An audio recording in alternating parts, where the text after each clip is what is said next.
বাংলাদেশ জাতীয়তাবাদী দল বিএনপির আন্তর্জাতিক বিষয়ক সম্পাদক আনোয়ার হোসেন খোকন বলেছেন, জননেতা তারেক রহমান বাংলাদেশে আসার সকল প্রস্তুতি সম্পন্ন করেছেন।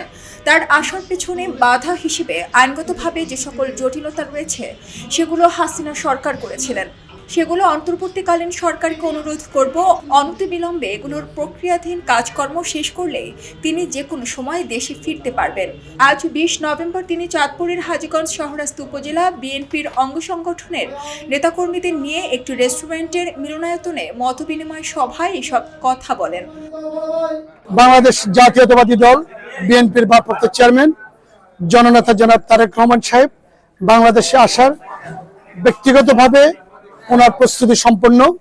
আইনজ্ঞানিকভাবে যে সমস্ত জটিলতাগুলো আছিল অবৈধ সরকার করেছে, এগুলা বর্তমান অন্তর্বর্তীকালীন সরকার ওনাকে অনুরোধ করব অনতিবিলম্বে এগুলা প্রক্রিয়াধীন কাজকর্ম শেষ করলেই উনি যে কোনো সময় বাংলাদেশে আসবেন ইনশাল্লাহ।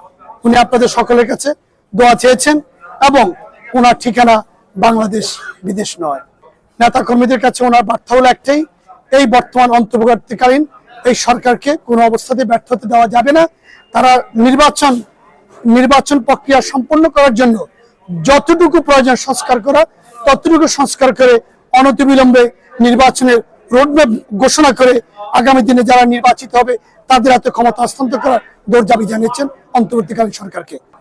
বাংলাদেশ জাতীয়তাবাদী দল নির্বাচনে এখনো কোনো অন্তর্বর্তীকালীন সরকার নির্বাচনী কোনো রোডম্যাপ এখনো ঘোষিত হয়নি, বাট দল সেই ব্যাপারে সজাগ দৃষ্টি রাখছে।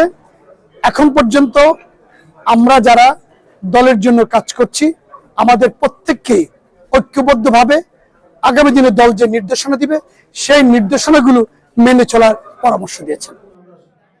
তিনি বলেন, তারেক রহমান সকলের কাছে দোয়া চেয়ে বলেছেন তার ঠিকানা বাংলাদেশ, বিদেশ নয়। এই সরকারকে কোনো অবস্থাতেই ব্যর্থ হতে দেয়া যাবে না।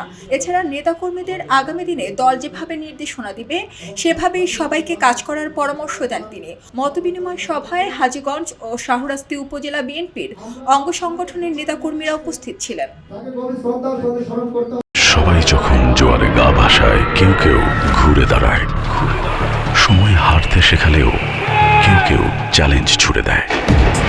পক্ষপাতের ভিড়ে আজ থেকে কোনো পক্ষ নয়, খবর হবে নিরপেক্ষ। বানোয়ার তথ্যবাদ, খবর হবে নিখাদ। ভেঙে গুজবের শিখ, খবর হবে নির্ভীক।